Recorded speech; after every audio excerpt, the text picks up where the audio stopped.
Hey everyone, welcome back to our channel. Today, we are diving into a quick guide how to start using StarryAi in under 2 minutes. So, let's get going. First things first, open up your browser and navigate to starryai.com. If you haven't logged in yet, go ahead and log in with your account.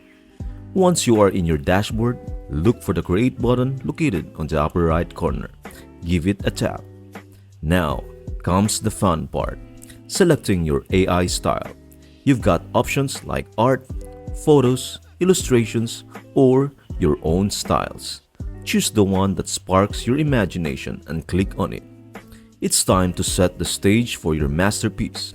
Create a prompt that reflects your vision. For example, how about a magical fantasy forest with a horse? With your prompt ready, hit the generate button, and just like that, within less than a minute, your AI generated art will be ready for you to admire. See how simple that was. Starry AI makes the creative process a breeze.